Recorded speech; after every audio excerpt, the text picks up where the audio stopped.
बिस्मिल्लाहिर्रहमानिर्रहीम। ख़वातीनो हज़रात, रेडियो पाकिस्तान का प्रोग्राम चलता फिरता माइक्रोफोन। आप लोग हमारे इस प्रोग्राम के हवाले से बाखूबी जानते हैं कि हमारी भरपूर कोशिश होती है कि सरगोदा और उसके मदाफ़ात में जहाँ कहीं हमारी आवाज़ जाती है हम आपकी आवाज़ बनते हैं। इस आवाज़ के सिलसिले में हम भरपूर कोशिश करते रहते हैं कि जितनी भी सियासी शख्सियात होती हैं, जितनी भी इंतज़ामी शख्सियात होती हैं, उन शख्सियात को अपने प्रोग्राम में दावत देते हैं। दावत देने का मकसद सिर्फ और सिर्फ ये होता है कि अवाम और इदारों के दरमियान एक ब्रिज का किरदार अदा करें। मैं आपका मेज़बान सिफ्तान बलूच वक्त ज़ाया किए बगैर आज की मेहमान शख्सियात से आपका तारुफ कराता हूँ। हमारा जैसे कि इस प्रोग्राम का खासा यही रहा है कि आगाही दी जाए जहाँ तक मुमकिन हो, और कोई ऐसा इदारा भी पाकिस्तान में है कि जिनका खासा भी यही है कि आगाही दी जाए जहाँ तक मुमकिन हो, लोगों में आगाही दी जा सके। यकीनी तौर पर हमारे साथ आप लोगों ने यूनिफॉर्म में देख लिया होगा और हर वक्त हमा वक्त तैयार रहते हैं। रेडियो पाकिस्तान पे अक्सर औकात तशरीफ़ लाते हैं और सोशल मीडिया पे भी इनकी अब तो मैं समझता हूँ कि बड़े वायरल हो चुके हैं, इनकी बड़ी धूमें मच चुकी हैं। हमारी मुराद जनाब मोटरवे पुलिस से है और इनके साथ पूरी टीम इनकी मौजूद है। हमारे साथ SPO इशरत परी साहिबा हैं M2 सियाल मोड़ सेक्टर से, आपको भी खुशामदीद प्रोग्राम में, और उनका साथ देंगे SPO राय मोहम्मद अफजल साहब जो कि M2 सियाल मोड़ सेक्टर से हैं। आप भी सर बहुत बहुत शुक्रिया आपका सबका, दोनों की आमद का यहाँ पे स्पेशली। सबसे पहले तो ये बताइएगा कि आगाही यकीनी तौर पर आप लोग भी अपने प्रोग्राम्स में देते हैं, रेडियो पाकिस्तान तशरीफ़ लाते हैं और सोशल मीडिया के हमारे प्रोग्राम्स से जाते हैं। इसके अलावा रोड अवेयरनेस के लिए मोटरवे पुलिस और ख़ास तौर पर जो आपका सेक्टर है वो क्या इक़दाम कर रहा है? अस्सलाम वालेकुम। मैं तमाम सामीन को भी अस्सलाम वालेकुम कहूँगा इस हवाले से। और अवेयरनेस के हवाले से मैं ये कहूँगा कि हम कंपेन मुख्तलिफ चलती रहती हैं रोड यूज़र्स की अवेयरनेस के हवाले से, जैसे कि टाल प्लाजाज़ पे हमारी ब्रीफिंग चलती है, और उसके अलावा हमारा यही एक यूनिट जोन सा बनाया गया है। और ये ना सिर्फ हमारा नहीं है, ये पूरी पाकिस्तान में हर सेक्टर लेवल पे ये एक प्रोग्राम एक यूनिट बनाया गया है जिसका काम यही है कि लोगों को अवेयर करना रोड सेफ्टी के हवाले से। और उस सिलसिले में हम अपने प्रोग्राम मुख्तलिफ स्कूलों से, छोटे छोटे स्कूल यानी कि बच्चों से शुरू करते हैं और बड़ों तक लेके जाते हैं।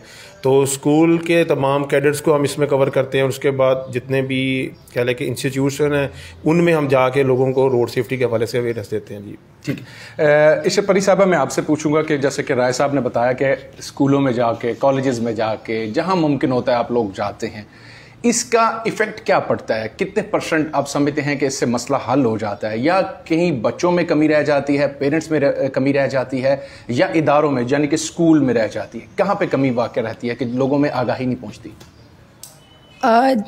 देखें, सबसे पहले तो मैं सामीन को अस्सलाम वालेकुम कहती हूँ। और जहाँ तक एजुकेशन, सेफ्टी एजुकेशन की बात है, तो देखें इसमें तमाम सबका रोल है। ठीक, इसमें जितना रोल पेरेंट्स का है, उतना रोल असातिज़ा का है, उतना रोल इदारों का है, और उतना ही रोल हमारा है। हम सबको मिलके कोशिश करनी है। फिर शायद जो हमारे रोड पे चलती हुई बेहंगम ट्रैफिक है, इसको कोई प्रॉपर वे मिल सके। देखिए, हर एक बंदा अगर ये सोचता है ना कि दूसरा नहीं करता तो मैं क्यों करूं, उस वक्त तक कभी भी जो है डिसिप्लिन नहीं आ सकता। और रोड के ऊपर डिसिप्लिन ही एक ऐसी चीज़ है कि जिससे पता चलता है कि ये कौम कितने डिसिप्लिन्ड है जी। अब यहाँ पर पहला काम अगर देखा जाए तो पेरेंट्स, सबसे पहले पेरेंट्स जो है ना, मैं इस चीज़ के लिए माजरत भी करूँगी कि पेरेंट्स सबसे ज़्यादा करैक्टर जो है वो इसमें पेरेंट्स अदा करते हैं। जब तक पेरेंट्स अपने बच्चों के सामने अच्छी आदत नहीं अपनाएंगे, ट्रैफिक के हवाले से ये भूल जाएं कि हमारे बच्चे जो हम करेंगे वो वही हमारे बच्चे करेंगे। वो अगर आप बेहतर कर रहे हैं तो बच्चे वही करेंगे, अगर आप बेहतर नहीं करें तो बच्चे नहीं करते। ये सीट बेल्ट हो जाए, गलत ओवरटेकिंग हो जाए, नो पार्किंग में गाड़ी खड़ी करना है, ये तमाम चीज़ें जो हैं जब तक पेरेंट्स प्रॉपर तरीके से नहीं करते, बच्चे नहीं सीखते। दूसरी चीज़ आ जाती है असातिज़ा की, और जो हमारा सिलेबस है जी। असातिज़ा को तमाम दिन में थोड़ा सा टाइम बच्चों को ट्रैफिक के हवाले से थोड़ा थोड़ा एजुकेट करना चाहिए, क्योंकि आपने अक्सर देखा होगा कि जो छोटे, स्पेशली छोटे बच्चे होते हैं, वो इतनी पेरेंट्स की बात नहीं मानते जितने अपने असातिज़ा को फॉलो करते हैं। वो कहते हैं मेरी टीचर ने ये कहा है, मेरे टीचर ने ये कहा। अब वो टीचर ने कहा है तो टीचर की बात जो माननी ही माननी। तो जब टीचर इतना सारा कुछ मनवा सकते हैं तो वो क्यों नहीं बच्चों को बता सकते कि अगर कहीं जेब्रा क्रॉसिंग आपको नजर आता है, आपको जेब्रा क्रॉसिंग के अलावा रोड को नहीं क्रॉस करना, और अगर जेब्रा क्रॉसिंग नहीं है तो आपने प्रॉपर तरीके से रोड क्रॉस करनी है। आप अपने दाएं देखें, अपने बाएं देखें और दोबारा अपने दाएं देखें।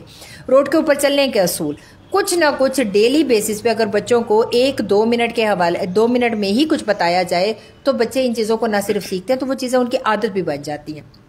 तीसरा रोल आ जाता है इदारों का। अब इदारे सारे इन्वॉल्व हैं। पहले तो उनकी अपनी, जहां तक व्हीकल के साथ उनका ताल्लुक है, अपनी व्हीकल वो कोई भी देखें, तरसील के लिए डेफिनेटली उन्हें गाड़ियां चाहिए। जब तक वो अपने ड्राइवर को इस हवाले से ब्रीफ नहीं करते कि आपने गाड़ी प्रॉपर तरीके से चलानी है, उस वक्त तक रोड के ऊपर ट्रैफिक बेहतर नहीं हो सकती। आपने कई गाड़ियों के पीछे लिखा हुआ देखा होगा, how I am driving, call to this number. उसके ऊपर नंबर तो लिखा होता है, लेकिन आप देखेंगे कि अक्सर ड्राइवर उसी चीज को डिनाई कर रहे होते हैं। आप देख लें, बड़ी बड़ी कंपनियां हैं, बड़ी बड़ी मल्टीनेशनल कंपनियां हैं, हम वहां भी जाते हैं, उनके ड्राइवर निस्बतन, हालांकि बहुत बड़ी बड़ी गाड़ियां चला रहे होते हैं, लेकिन रूल्स को ओबे करते हैं। ठीक है। अब ये जब तक तमाम इदारे, उनकी गाड़ियां जो चलती हैं, उनको वो ब्रीफ नहीं करेंगे, उस वक्त तक भी ट्रैफिक पे प्रॉपर जो है ना अच्छा असर नहीं आता। और फिर रह जाते हैं हम अपनी पूरी कोशिश करते हैं इस हवाले से, जितने भी ट्रैफिक से मुतल्लिक इदारे हैं उनको भी चाहिए कि वो उतनी कोशिश करें, हमसे बेशक ज़्यादा ना करें, लेकिन इतनी ज़रूर करें जितनी हम कर रहे हैं। तो अगर हम मोटरवे पे ट्रैफिक को काफ़ी हद तक स्मूथ कर सकते तो बाकी रोड पे कैसे नहीं हो सकती। हर चीज़ पॉसिबल है, लेकिन उसके लिए फिर वही बात है कि तमाम को अपना कैरेक्टर अदा करना। बड़ा खूब और डिटेल से आपने बताया राय साहब, जिस तरह इशा परी साहब ने बताया कि हमें सबको अपनी जिम्मेदारी अदा करनी है। जिस इदारे में आप लोग सर्व करते हैं, डेफिनेटली हर इदारे को अपनी जिम्मेदारी अदा करनी है, और ख़ासतौर पर बच्चों को और पेरेंट्स को और टीचर्स को भी। जिम्मेदारी तो सबकी है। एक तो हमने इन स्पेसिफिक लोगों की बात कर ली, इसके अलावा भी हमारा माशरा बहुत सी चीज़ें हमारे जिम्मेदारी में आयद होती हैं। अब हालिया दौर देख लें कि जो गंदम की कटाई का सीज़न चल रहा है, इसमें बड़ी अहम किरदार हमारे किसानों का है, और उन्हें भी अपनी जिम्मेदारी अदा करनी है कि अक्सर औकात आपने देखा है कि जो फसलों को आग लगा दी जाती है, जबकि वही उनके लिए नुकसानदेह है। इस प्रोग्राम के थ्रू ये किसान हमारा प्रोग्राम देखेंगे भी सही कि उसको आग लगाना उनकी ज़मीन के लिए या किसान दोस्त कीड़ों के लिए भी नुकसानदेह है। मोटरवे की क्या पॉलिसी है आग लगाने के लिए? डेफिनेटली एक तो माहौल आलूदा होता है, सारे मामलात होते हैं, आप इसके बारे में क्या कहेंगे? जी बिल्कुल, इसमें बड़ी वाज़ेह डायरेक्शंस हमारे आईजी साहब की तरफ से भी मिली, और हमारे डीआईजी साहब ने और सेक्टर कमांडर साहब ने भी इस पर खुसूसी मुहिम चलाने का एक ऑर्डर भी जारी किया, और उसी को लेकर आगे चलते हैं हम कि हमने, और मोबाइल एजुकेशन यूनिट हमारी ने, और तमाम एरिया के जो बीट एडमन्स हैं उन्होंने भी तमाम गाँव में जो कह लें कि मोटरवे के साथ लिंक करते हैं, उन गाँव में गए हैं, वहाँ के लोगों से मिले, और बाकायदा उन्हें पहले आगाह किया कि ये एक जुर्म है, और इसमें इंतहाई कीमती जानें ज़ाया हो चुकी हैं, क्योंकि जब ये आग लगती है डेफिनेट रोड पे धुआं आ जाता है, और उस धुएं की वजह से, अचानक आया जाने वाले धुएं की वजह से वो हादसा लोगों में बढ़ना शुरू हो गए थे रोड पर। तो उसमें अब देखें, हमने पहले उन्हें अवेयरनेस दी कि ये एक डेंजरस फेल है आपका, लोगों ने उसके बावजूद अगर लगाई है तो फिर हमने उनके ऊपर FIR लॉन्च की हैं, और उनमें ऐसे यानी कि वो हमने दफ़ात हैं जिनमें उनकी ज़मानत नहीं हो सकती। तो ये तो एक था, एक कानूनी कह लेंगे ना एक साइड से। तो दूसरे हवाले से भी मैं रिक्वेस्ट करूँगा, देखें रोड पे चलने वाला कोई आपका अपना अजीज़ भी हो सकता है, जो रोड पे चल रहे हैं वो एक फैमिली हैं। जी बिल्कुल। तो जब आपके इस फेल से किसी की जान जाती है और वो ख़ानदान मुतासर होता है, तो उससे नुकसान सबका और होता है। तो मैं ये रिक्वेस्ट करूँगा उन तमाम किसान दोस्तों से, भाइयों से, कि इस फुजले को आग ना लगाएं, बल्कि इसको प्रॉपर काटें और अपने जानवरों के चारे के तौर पर इस्तेमाल करें। और एक मैं चीज़ अवेयरनेस के हवाले से जो भी हम बात भी कर रहे थे, तो उसमें मैं एक जगह प्रोग्राम करने के लिए गया, एक बड़ी वो नॉन कह लें कि इदारा है, नेस्ले फैक्ट्री। तो वहाँ पे जब हम लेक्चर के लिए अंदर गए तो देखा उनकी पार्किंग में मोटरसाइकिलें बहुत ज़्यादा खड़ी, क्योंकि वर्कर वो काफ़ी ज़्यादा वहाँ पे काम करते हैं। तो साइड मिरर किसी किसी के थे, हेलमेट कोई चंद एक थे।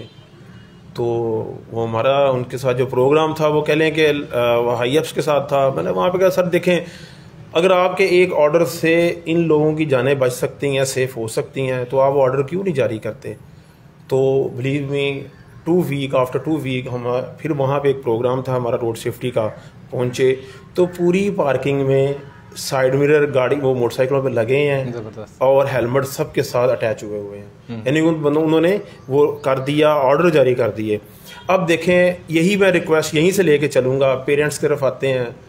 हम अपने बच्चे को बाइक देते हैं और खुशी महसूस करते हैं कि हमारा 7 साल का, 5 साल का, 10 साल का बच्चा जो उनसे मोटरसाइकिल चलाने लग पड़ा है। लेकिन हम ये नहीं देखते कि मेरे बेटे को अवेयरनेस है कि नहीं है। उससे अगर आपने देना है तो उस एज में मोटरसाइकिल दें जिस एज में उसे समझ बुझ हो। वो जो कानून कहता है वो तो 18 साल की बात है। अब हमारे यहाँ ये है कि ये सस्ती सवारी है, सब ने चलानी है, लेकिन एक वो जो 1500 रुपये का हेलमेट है वो नहीं किसी को लेके देना, वो जो साइड मिरर 200 रुपये के हैं वो नहीं लगा के देने। और वो यकीन करें सिफ्तान भाई, वो जो मिरर है और वो जो हेलमेट है ना आपका, वो तकरीबन 4-5 साल तक चल जाते हैं। अगर हम उनकी पर डे कास्ट निकाल देना तो वो 50 पैसे भी नहीं बनते। सही बात। तो जो आपकी ज़िंदगी को सेव कर देते हैं। हम अपने बच्चों को सेव करेंगे, हमारा मुस्तकबिल सेफ होगा तो हम भी सेफ होंगे। हमारी जो नेशन है ना उसमें कह लें कि यंग जो लोग हैं ना वो ज़्यादा हादसत का शिकार भी हो रहे हैं, क्योंकि 85% जो सवारी इस्तेमाल होती है ना पाकिस्तान में वो मोटर बाइक है। तो मैं आपके सवाल से हट गया हूँ, सॉरी, लेकिन मैं बताना चाह रहा था लोगों को आगाही है कि देखें आप अपने बच्चे को मोटरसाइकिल देते पर उसे ब्रीफ कर लें कि उसने चलना कहाँ पे है, वो फास्ट लेन में ना आए, वो लेफ्ट साइड पे रहे, हेलमेट का इस्तेमाल करे, साइड मिरर का इस्तेमाल करे, तो वो उसका वो जो मोटरसाइकिल सफ़र है ना वो सेफ हो सकता है। बड़ा खूब आपने कहा। बल्कि इसमें ऐड करना चाहूँगा कि जो आपने हेलमेट की बात की, सेफ्टी की बात की, एक बहुत बड़ी कंपनी, मैं उस कंपनी का नाम नहीं लेता, मैं उसमें सर्व कर चुका हूँ, तो ऐसे ही वो हमारी ब्रीफिंग हो रही थी तो एक वक्त ये आया कि अक्सर वो कहते थे कि हेलमेट मस्ट है। तो जो हमारे टीम लीडर थे तो वो कहते थे, एक दिन उन्हीं के साथ हुआ कि जो कहते थे वो हेलमेट नहीं लेके आए और उनकी डेथ हुई। आज वो हमारे दरमियान नहीं है, लेकिन वो हेलमेट ना होने की वजह से हुई। तो कितना इंपॉर्टेंट है ये, इसके ऊपर हम सबको डेफिनेटली गौर करना। और ये बिल्कुल आप हटे नहीं ऐसे, और ये आगाही का प्रोग्राम है, चाहे वो फजलात को आग लगानी हो या चाहे वो किसी जगह पे एक्सीडेंट हो। इशरत परी साहिबा ने आपसे, जैसे कि राय साहब ने बड़ा खूब इसमें बताया भी सही, कि जो हमारे किसान हैं डेफिनेटली 2 मामलात हो जाते हैं। एक तो उन तक आगाही मुमकिन है कि हमारी जो रेडियो की रेंज है, आपकी टीम है, या ओवरऑल उन तक कम्युनिकेशन का कुछ सोर्स ना पहुंचता हो। एक होते हैं हैप्चुअल, जिन्हें हम कहते हैं कि आदत है, डिठाई है कि नहीं ये करना ही करना है, चाहे जो मर्जी हो, ठीक हो या ना हो।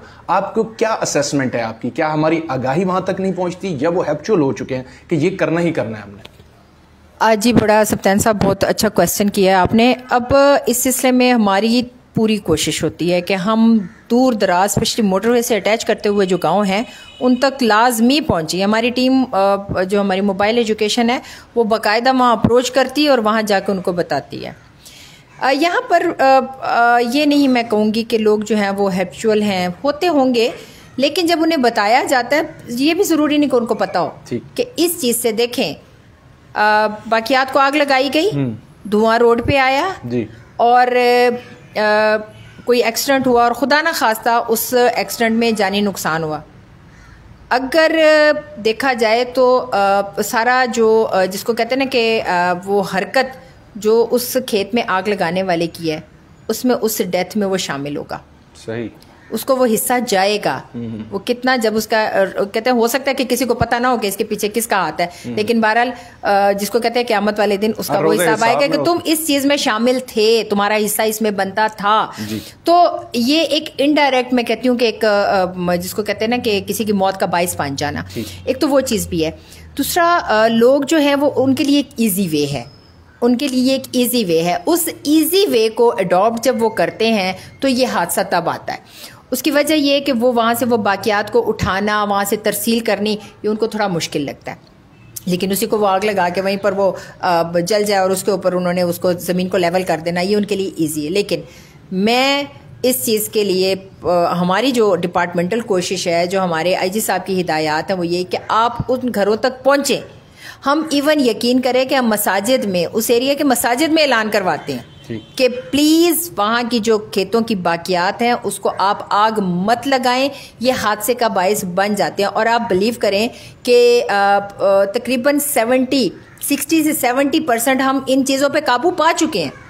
क्योंकि जहाँ पर भी थोड़ा सा भी हमें लगे कि ये आग लगाई गई है तो हम ऑफिसर खुद जाके वहाँ पर उस आग को बुझाएं, या हम इमदादी टीमें बुलाएं, हम फायर ब्रिगेड बुलाएं, बाउज़र बुलाएं, व्हाटएवर जो भी करें, हम उसको बुझाते हैं। और अब आप जो लोग मोटरवे पर सफ़र करते हैं वो उन्होंने इस चीज़ को नोट किया होगा कि ये चीज़ें बहुत कम होगी। अवाम हमारी बहुत अच्छी है, बिलीव करें कि अवाम हमारी इतनी अच्छी है, वो उस तरह चालाक, होशियार और बहुत ज़्यादा कनिंग नहीं है।